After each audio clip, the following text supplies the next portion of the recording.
The two became close. Though it's unclear if Imagin and Michael met at this exact moment, it's likely that they did so after Marcus passed away. Imagin, having lost all parental guidance, was placed in Michael Althorpe's care, notwithstanding the latter's disappearance from the public eye at this period. As the heir to a prosperous aristocratic family, he acquired a magnificent home in the English countryside, where he lived in seclusion for the remainder of his life. Additionally, Michael had a strong relationship with Imagin. Basically, she was his pupil and protege at this particular residence. Marcus began teaching and shaping Imagin to be as cunning as him, just as he had helped Michael become a great spy. But gradually, this instruction transformed into sexual grooming, as the guy practically trained Imagin, a much younger woman than himself, to accept his advances. Imagin knew that something was wrong and that she did not feel comfortable in the setting, but she was powerless to change it. Michael tried to exert his influence over her even now, having been trained to become his object of desire to manipulate any time he pleased. It is probable that Imagin became pregnant with Michael's kid at that time, and she even gave birth to the child, even if the series does not explicitly state this. But as Michael was still leading a very secretive life, the baby's existence would have presented a great challenge to him, and he most likely managed to get rid of it. Everyone agreed that the baby had died naturally, even if he may not have done anything overt that would have forced Imagin to confront him. Imagin still grieves about not being able to have a child, though, and for this reason she supports Adila in order to allow her to spend time with her daughter. Despite having avoided Michael throughout her life, Imagin now goes back to the exact home and surroundings of her abuser, only this time she helps Adila make it out alive. Photographs of Imagin, Adila, and the DGSE and CIA operatives are found in Michael's personal office in his expansive estate, along with notes on all the events pertaining to them.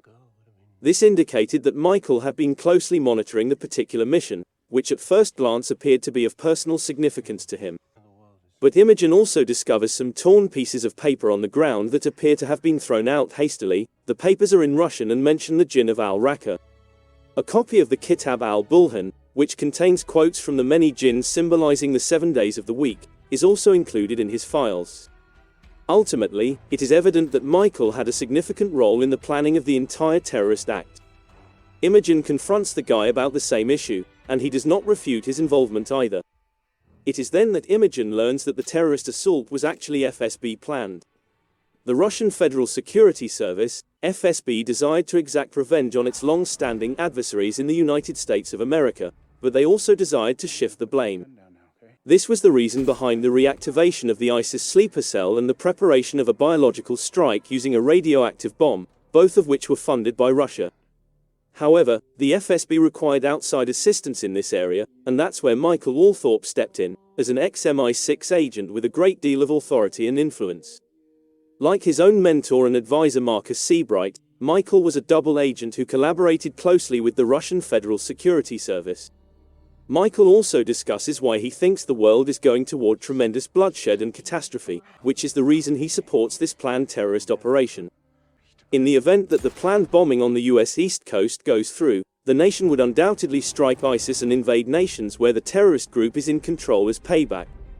Russia would then have the opportunity to strike its own adversaries, leading to international conflict. Since the existing state is certain to collapse very soon, Michael and those who share his beliefs think that the complete chaos and destruction will aid in the establishment of a new global order and a fresh start for humanity. Additionally, it is implied that Michael has deeply bigoted views against Arabs and Muslims in general, especially Patrick, his dependable driver and go-to guy. The DGSE and CIA operatives, Malik Ammar and Max Peterson, respectively, arrive to the same property in London, where Imagin used to reside, as Imagin is discovering all these secrets in Michael's house. Malik spent a few romantic days with her here after meeting her, but he can't seem to discover anything helpful there. Malik says he knows where the ladies would be, so the two agents decide to cooperate when Peterson shows up to investigate the same area. After all, Imagin had told Malik everything about her life and her background because she was really in love with him. With this information in hand, he determines that she had to have gone to Michael's mansion to ask for assistance. Ultimately, the women get an advantage from their stay in the house when Malik murders Michael before he can hurt Imagin. Conversely, Max manages to spare Adila from being killed by the racist Patrick. In the last moments, Imagin approaches the brink of forcibly removing Adila from the house, but in a sudden turn of events, Patrick uses his sniper rifle to kill Adila before Imagin can intervene. It was clear that the driver's boss had given him orders to make sure Adila kept quiet about the ship carrying the bomb, and the only way to do this was to eliminate Adila completely. Adila had penned the ship's name on the car's misty glass, much to the relief of Imagin and the rest of the Western world, as she had been afraid she would not make it out in time.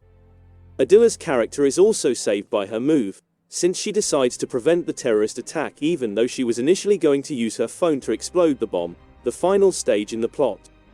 Imagin and Malik flee the gunfight and promptly report the ship's information to the police. The operatives then attack the ship and murder Emir as he attempts to detonate the bomb, which is evidently unsuccessful because Adila had not completed her portion of the plot. As a result, neither the ship nor any direct casualties result from this botched terrorist assault plot.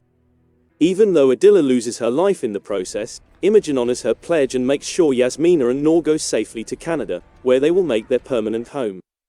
In the epilogue of The Veil, Imagin reads through Michael's files once again and keeps seeing the same name, Sebastian Illyria, who resides close to Oxfordshire. She walks over to the address out of fear of being caught in the open, but before she gets near enough, she witnesses someone drive off. Even nevertheless, Imagin makes the decision to look through the belongings in the house and discovers letters and pictures of her and her father there. She comes to understand that her father had been alive for the whole time and had only remained concealed from the public due to the blowing of his double agent cover. Since the two were still in contact in the English countryside, Michael also went into hiding following Marcus' purported death. But since Marcus Seabright was still employed by the FSB, Imagin also realizes that her father, Marcus Seabright, had to have been the mastermind behind the staged terrorist assault. He must have gotten in contact with the ISIS cell and coerced Adila into doing the task in exchange for her release from the terrorist group. This implies that if The Veil ever makes a comeback for a second season, we may just witness Imagin, or Violet, as her true name is revealed, pursuing her own father, as their goals and philosophies are quite different. As The Veil Season 1 comes to a close, the lead character receives a call from her MI6 superiors once more and is promptly tasked with taking on a new investigation, this time in Greece.